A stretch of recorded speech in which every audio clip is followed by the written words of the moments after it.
blow to the U.S. president as top military brass contradicts the commander-in-chief.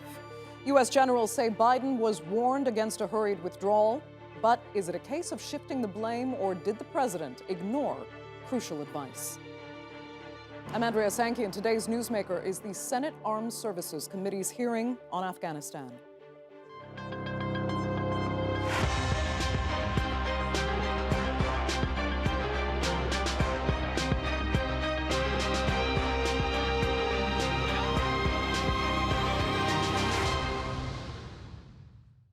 The controversial U.S. exit from Afghanistan has become the defining moment of Joe Biden's presidency so far. The hasty withdrawal facilitated the Taliban's lightning-fast takeover and coincided with one of the worst suicide bombings in Kabul in years. That attack outside the airport was followed by a U.S. drone strike that mistakenly killed 10 members of the same family. But despite the loss of life and the chaos, President Biden has remained defiant, standing by one of the most divisive decisions he's made since coming to power. During an interview with ABC News last month, the president was asked if top military advisors suggested he keep troops inside the country. He emphatically said no. No, they didn't. It was split. That wasn't true. That wasn't true. They didn't tell you that they wanted troops to stay? No, not in terms of whether we were going to get out in a time frame, all troops. They didn't argue against that. So no one told, your military advisors did not tell you, no, we should just keep 2,500 troops. It's been a stable situation for the last several years. We can do that. We can continue to do that. No, no one said that to me that I can recall. Well, Biden may not remember getting the message, but top U.S. generals say he did. Testifying in front of the Senate Armed Services Committee, General Mark Milley, the chairman of the Joint Chiefs of Staff, said a stronger presence should have remained in Afghanistan until the end, and that Biden was aware of that recommendation. Yes, my assessment was back in the fall of 20, and it remained consistent throughout, that we should keep a steady state of 2,500, and it could bounce up to 3,500, maybe something like that, in order to move toward a negotiated, gated solution. Well, that was not the only revelation in the Senate hearing. Once the last evacuation flight left Kabul, Biden declared America's longest war is over. It had been a chaotic few weeks. Scenes of Afghans clinging onto planes, desperately trying to escape, were viewed all over the world. And then that deadly suicide attack at Kabul airport killed almost 200 people. But President Biden defended the exit and said that by moving on from a mindset of nation building and large-scale troop deployment, America would become stronger and safer at home. However, General Milley suggests the opposite may be true. A reconstituted al-Qaeda or ISIS with aspirations to attack the United States is a very real possibility. And those conditions, to include activity in ungoverned spaces, could present themselves in the next 12 to 36 months. That mission will be much harder now, but not impossible, and we will continue to protect the American people. Now, General Milley also said he was surprised at the speed of the Afghan government's collapse, and Secretary of Defense Lloyd Austin expressed shock at the Afghan army collapsing without firing a shot. But could it all have been avoided if Biden had kept a few thousand troops on the ground? Well, to discuss that and more, I am joined now from Washington, D.C. by David Sedney, who was the U.S. Deputy Assistant Secretary of Defense for Afghanistan during the Obama administration. From New York, Adam Weinstein, a former U.S. Marine who served in Afghanistan and is now a research fellow at the Quincy Institute. And from Stuttgart is Emran Feroz, a journalist and founder of Drone Memorial, a virtual tribute for civilian victims of drone strikes in Afghanistan. Thanks all so much for being with me. David, I'll start with you. Are you surprised they're surprised? I mean, we heard so much about how demoralized Afghan troops were. They were victims of corruption or even complicit in it in some cases. They weren't getting paid. Some reports said they were even racked with drug addicts, who couldn't perform daily tasks. So why was it ever thought that they could fight the Taliban and the U.S. could leave without ensuing disaster? Well, there were a number of problems with the way the U.S. worked to build the Afghan military and security forces. And those all came together at the end.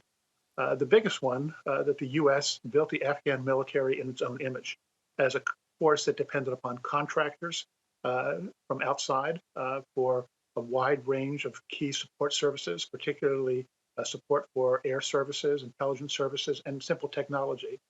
And another one was that rather than, as other countries in Afghanistan's financial situation are depending upon conscription and our universal military service or some other way of spreading the burden, the Afghan military was built as a poor pay force, essentially a mercenary force.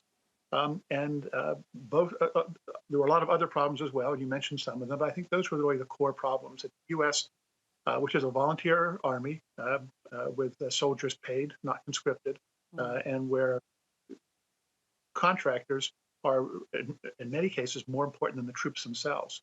But when the U.S. left, it removed those contractors, and the core fighting desire of the Afghan military was just not based on any kind of larger overarching loyalty to a state or a nation.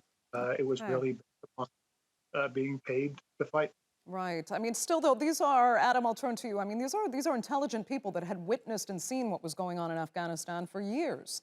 So what was most underestimated in how well trained and prepared the Afghan military really was? Was it just all naive, kind of wishful thinking? Well, I think we focus a lot on the capacity of the Afghan military, but let's remember that the Taliban didn't win militarily in the final month. It was a political defeat of the Afghan government. Essentially, despite taking heavy casualties in the years prior, the Afghan security forces simply didn't have the resolve to engage in an existential battle over the preservation of the Afghan Republic.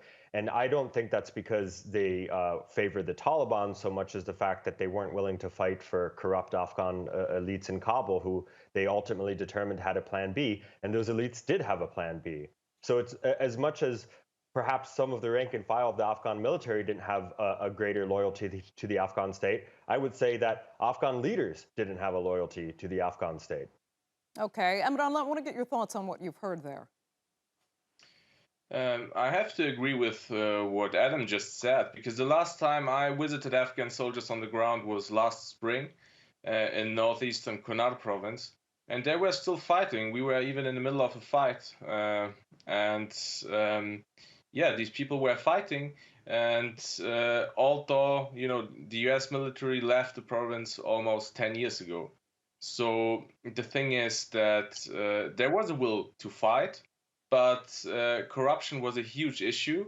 And also during the last visit of mine, I could feel the large gap between the average soldier and the political elites in Kabul, who did not care about the lives of these men, and they sacrificed a lot. Mm-hmm. The number of, you know, killed Afghan soldiers was often 3 to 4 times higher than the civilians killed during the last years. And if you don't get paid, if you don't get any ammunition, if you don't have proper nutrition, proper food, you will stop fighting.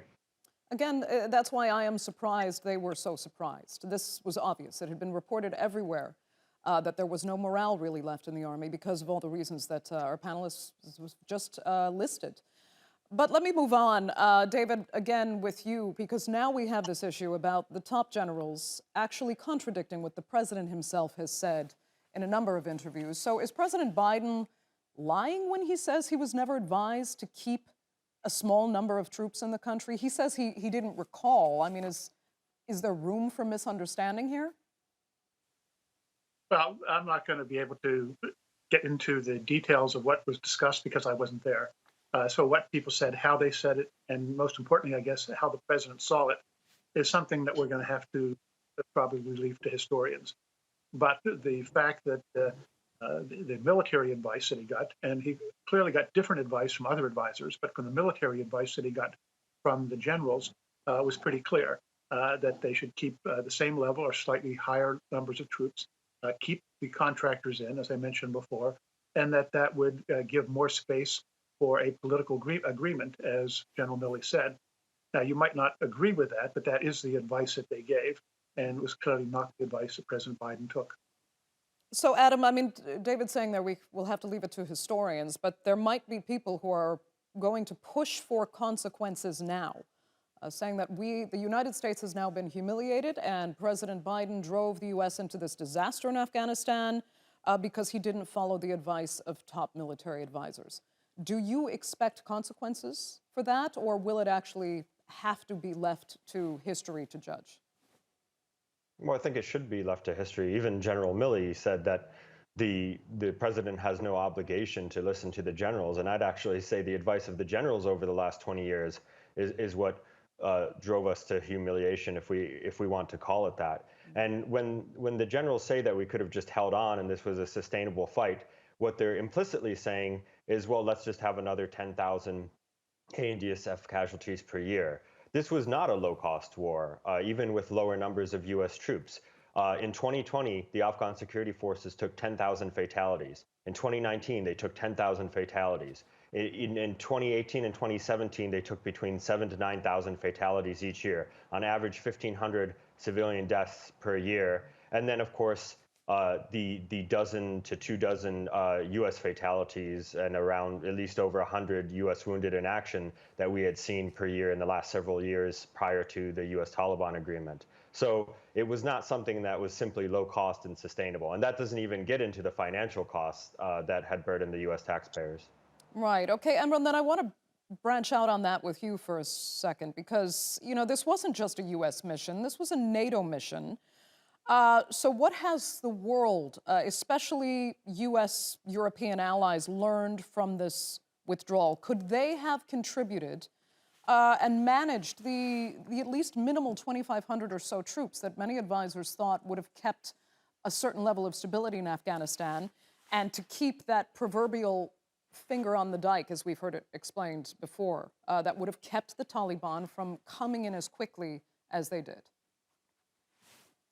The thing is that I believe that it was very obvious, you know, for a couple of years now actually, that you couldn't win this war by military means. We had more than 100,000 troops in Afghanistan, and there was still war and insurgency and everything going on. But So perhaps it wasn't about winning the war. We talked about that before. Yes, It's not about winning the war. It's about managing yeah. bigger Of course, fallout that's what and I damage. wanted to come to now.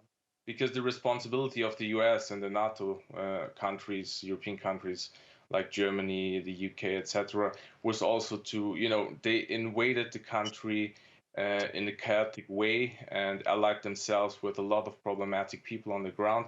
And now they left the country in a very problematic and chaotic way. So what many people, I think, hoped was to get a proper political settlement, to push for proper negotiations, intra-Afghan negotiations between the Taliban and other Afghan groups, not just the Afghan government, which was, you know, dominated by corruption and many other questionable things, but Afghan civil society, independent tribal leaders, religious leaders, all these things, to have proper talks and to have, you know, not something that we faced during the last days and weeks. And this responsibility somehow was not taken seriously, not in Washington, not in London, not in Berlin, because somehow it appeared that political leaders in the West, including President Joe Biden, were tired of the war on terror somehow, and they just wanted to leave. And now we have the result. Okay. David, I'm not sure if you had a comment. I saw your hand go up, but I was not sure if you wanted to comment. If you do, go ahead. If not, I'll move on to another issue. Yes, I think it's actually a very important point. What the NATO allies found, and there are different points of view on what might have been the result if people had stayed on, and Adam made some good points that I may disagree with. But in terms of NATO's ability to function, what the NATO allies learned is that they cannot function without the United States, that the United States contributes important capabilities that nobody else had. And when the United States decided to leave, NATO had to leave with it, even if the other countries of NATO hadn't wanted to. That fact and the lack of consultation by the U.S. has led to some serious questioning inside NATO right now about the structure of NATO. There's increasing calls for an independent European defense force with greater capabilities, particularly in the air and transport side and intelligence side, that allies right now rely almost exclusively on the U.S. for. So this is a major turning point for NATO.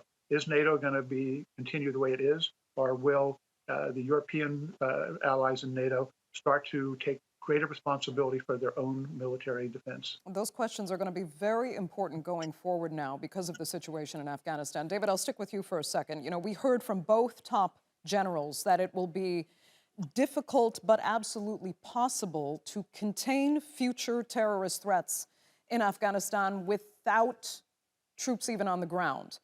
But then you have General Milley actually saying that al-Qaeda or Daesh could present aspirations, as he phrased it, to attack the U.S.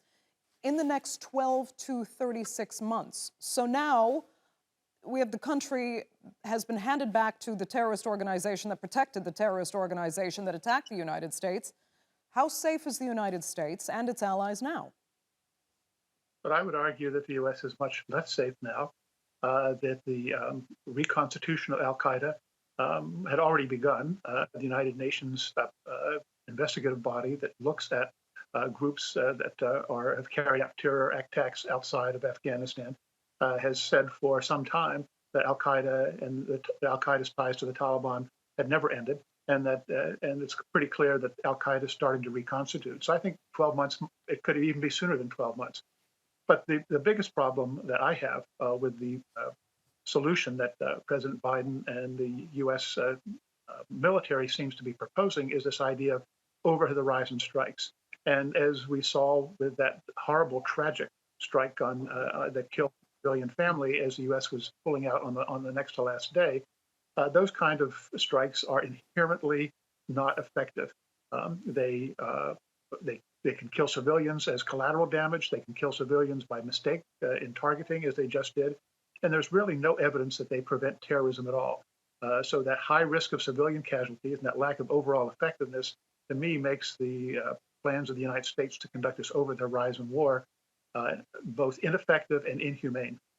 Adam, what do you fear could actually happen in the next 12 to 36 months, or even sooner, as David said, is possible, if the only defense from here on out is these over-the-horizon strikes? Well, I agree with David wholeheartedly that the strikes are not very effective, but I'd point out that there were plenty of strikes that went awry, even with U.S. boots on the ground, even with the human intelligence that was being generated in places like Kunar province. So these strikes have had a poor track record, whether U.S. boots were on the ground or not.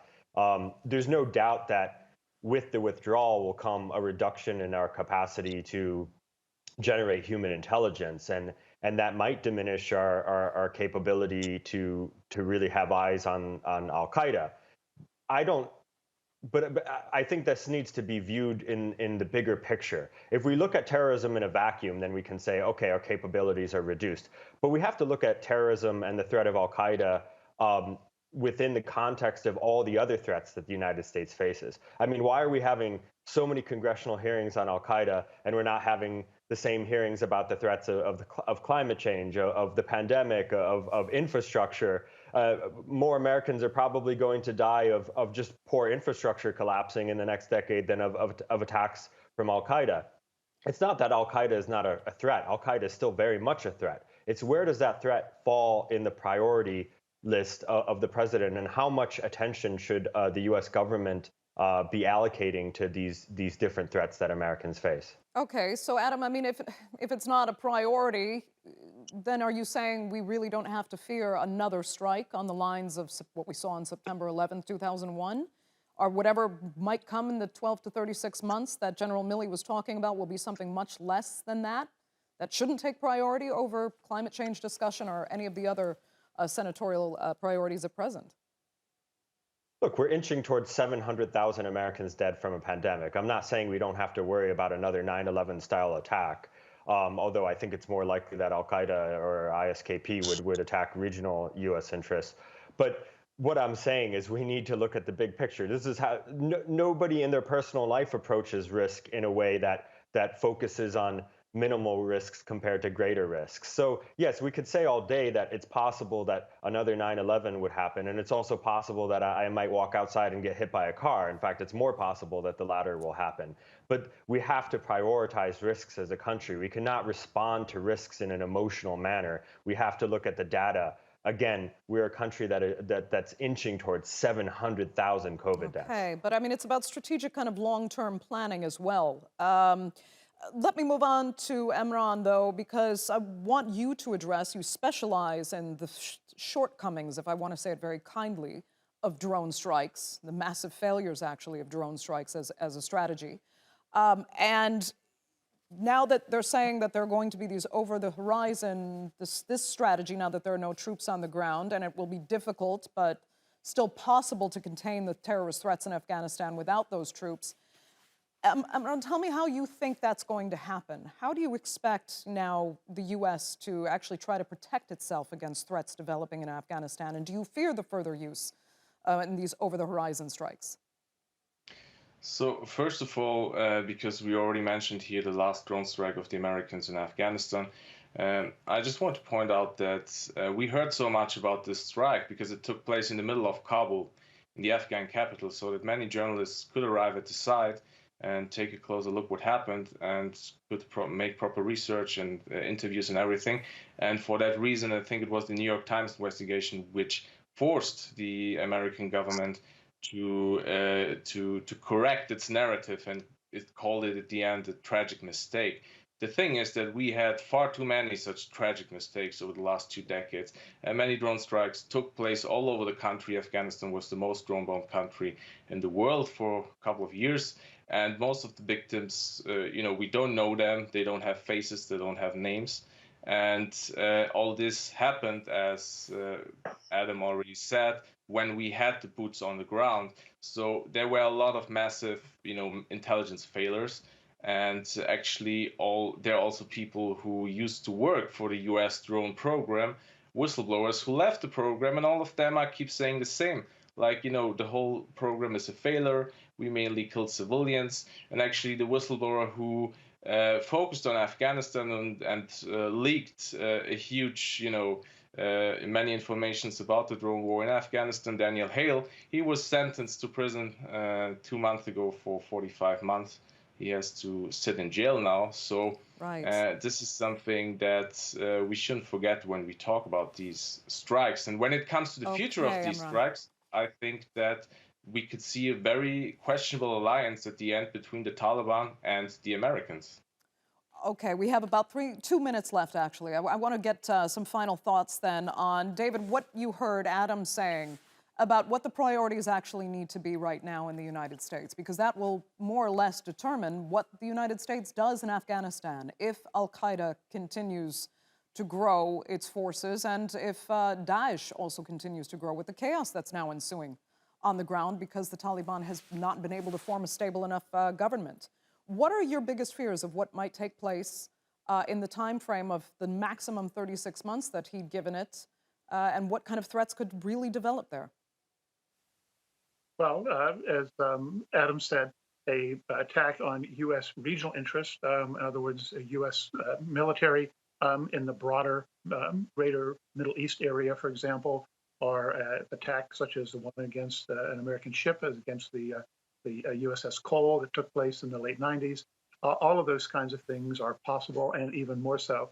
However, I believe that the emergence of the Taliban state and the victory of the Taliban over the United States is going to give a great push to people who, for lack of a better word, we'll call them jihadists, so that's not really the right word.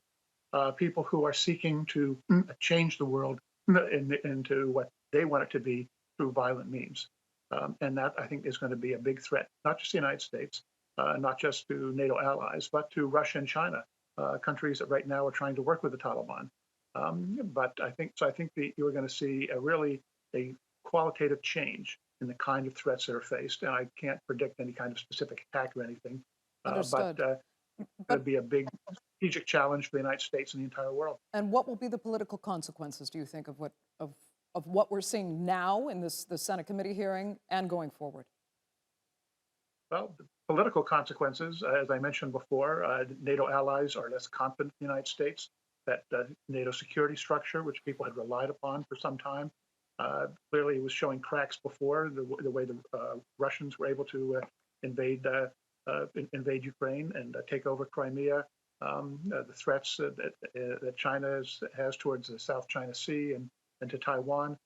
So a lot of countries are going to be taking heart from U.S. defeat in Afghanistan and be looking to try and take further advantage of what they perceive as U.S. weakness. Adam, quick final thoughts? Well, as a country, we're going to have to be mature enough to recognize that we can manage risk, but we can't eliminate risk. In fact, that was the fundamental flaw of the framing of the war on terror, this idea that we could defeat terrorism. We can manage terrorism, we can't defeat it. And again, I point back to priorities. It's true that the Taliban victory might provide inspiration to extremist Islamist groups that want to conduct violence abroad. It's also possible an attack could happen. But we have to view any consequences of the decision to withdraw within the context of what the cost would have been to remain. And I aver that the cost of remaining in Afghanistan indefinitely would have been quite high. Adam Weinstein, David Sedney, Emran Feroz, I'd like to thank all three of you so much for joining us. That is all for this edition of The Newsmakers. Thanks for watching. Remember, you can always follow us on Twitter @_Newsmakers. Be sure to subscribe as well to our YouTube page. I'm Andrea Sankey.